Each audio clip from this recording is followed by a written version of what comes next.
जब कोई जानवर हमें नुकसान पहुंचाने की कोशिश करता है तो हम इंसान उसे पकड़कर पिंजरे में बंद कर देते हैं या फिर उसे मार डालते हैं। करंट सिचुएशन में कुछ इसी तरह धरती भी हमारे साथ कर रहा है। टेक्नोलॉजिकल एडवांसमेंट की हाईएस्ट लिमिट तक पहुंचने और अपने आप को धरती की सबसे इंटेलिजेंट और ताकतवर स्पीसीज प्रूव करने की रेस में हमने धरती को और उसके हर पहलू को काफी ज्यादा नुकसान पहुंचा दिया है।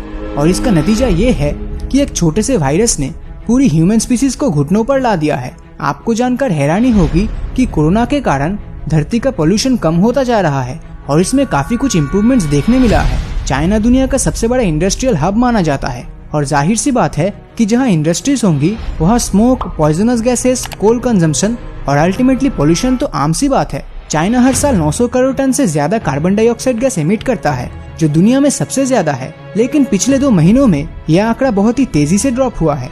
चाइना की CREA ऑर्गेनाइजेशन की रिपोर्ट के अनुसार पिछले महीने में चाइना के कार्बन डाइऑक्साइड एमिशन में 25% तक कमी आई है।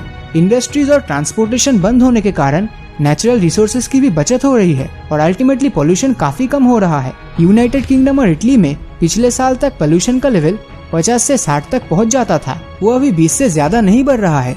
अगर बात करें हमारे देश भारत की तो दिल्ली का पोल्यूशन लेवल नॉर्मली 150 से 160 के बीच रहता है, लेकिन कोरोना वायरस के ट्रांसमिशन के बाद ये लेवल 70 से 80 तक ड्रॉप हो गया है और कहीं कहीं तो air quality index as low as 26 भी मेजर किया गया है। कई लोग तो दावा कर रहे हैं कि उन्होंने इससे क्लियर स्काई अपनी लाइफ में कभी नहीं देखा है। सिर्फ दिल्ली ही नहीं बल्कि भारत के हर शहरों में आपको आजकल यही देखने मिलेगा। जाहिर सी बात है कि जब 135 करोड़ इंडियंस घर के अंदर कैद होंगे तो पोल्यूशन करेगा कौन। वैसे दोस्तों मैं यहाँ आपको एक इंटरेस्टिंग फैक्ट बताना चाहूंगा। वीडियो बनने के समय तक दुनिया भर में कोविड-19 से मरने वाले लोगों की संख्या 65,000 क्रॉस कर चुका है।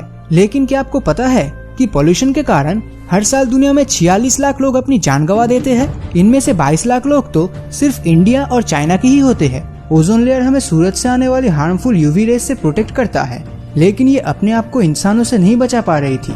मैंने और आपने बचपन से यही पढ़ा है कि ओजोन लेयर में छेद हो चुका है और ये तेजी से खत्म हो रहा है, लेकिन पिछले कुछ सालों में ये काफी तेजी से रिकवर कर रहा है।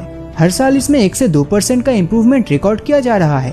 लेकिन साल 2020 में पॉइजनस गैसेस के एमिशन में आने वाली रिकॉर्ड ब्रेकिंग गिरावट के बाद ओजोन लेयर और भी तेजी से रिकवर होने वाला है। वैसे पोल्यूशन से मेरा मतलब सिर्फ एयर पोल्यूशन नहीं था। हम इंसान हर साल करीब 630 करोड़ किलोग्राम प्लास्टिक वेस्ट को समुद्र में डंप कर देते हैं और इससे साल में 10 लाख से 1 करोड़ समुद्री जीवों की मौत हो जाती है। कोरोना के कारण प्लास्टिक वेस्ट भी काफी कम इस्तेमाल हुआ होगा और अल्टीमेटली समुद्री जीवों की मौत के आंकड़े भी कम होंगे। वो सड़क जहाँ कल तक पैर रखने की जगह तक नहीं होती थी और हर वक्त गाड़ियों की शोर गूंजती रहती थी, वही सड़क आज खाली पड़ा है। इससे नॉइस पोल्यूशन भी बहुत ज्यादा कम हो गया है। जैसे कि मैंने आपको पहले ही बताया था कि सारी दुनिया में इंडस्ट्रीज बंद पड़ी हुई है और ऑलमोस्ट हर जगह पे काम रुक चुका है। अगर बात करें माइनिंग की तो ऑब्वियसली कोई भी देश फिलहाल इस पर ध्यान नहीं दे रहा है। अमेरिका भी अपने सबसे बुरे समय से गुजर रहा है। तेल और दूसरे नेचुरल रिसोर्सेज की माइनिंग पूरी तरह से बंद है। इससे न सिर्फ CO2 बल्कि नाइट्रोजन ऑक्साइड जैसी गैसेस भी काफी कम रिलीज हो रहा है। सिंपल सी लैंग्वेज में कहे तो कोरोना धरती को उसके हेल्थ के हिसाब से हर तरह से सेव कर रहा है। ना तो उसके रिसोर्सेज का जरूरत से ज्यादा इस्तेमाल हो रहा है और ना ही उसका एनवायरनमेंट पोल्यूटेड हो रहा है।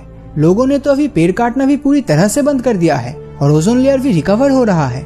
ऐसा लग रहा है मानो वायरस कोरोना नहीं बल्कि हम इंसान हैं और कोरोना असल में वो वैक्सीन है जो ह्यूमन वायरस से धरती को बचा रही है। दिन ब दिन होती मौत के बीच ऐसा कहना तो सही नहीं लगता, लेकिन ये बात भी सच है कि कोरोना वायरस धरती के लिए ब्लेसिंग्स बनकर आया है। तो फ्रेंड्स, आप इस बारे में क्या सोचते हैं हमें कमेंट करके जरूर बताएं। और अगर ये वीडियो आपको अच्छा लगा हो तो इस वीडियो को लाइक और अपने दोस्तों के साथ शेयर करना मत भूलना। और अगर अभी तक आपने हमारे चैनल को सब्सक्राइब नहीं किया है तो सब्सक्राइब करके नोटिफिकेशन बेल को ऑन कर दीजिए, क्योंकि मैं ऐसे ही वीडियोस हर हफ्ते लाता रहता हूँ। तो मिलता हूँ आपसे अगले वीडियो में और हमेशा की तरह थैंक्स फॉर वॉचिंग।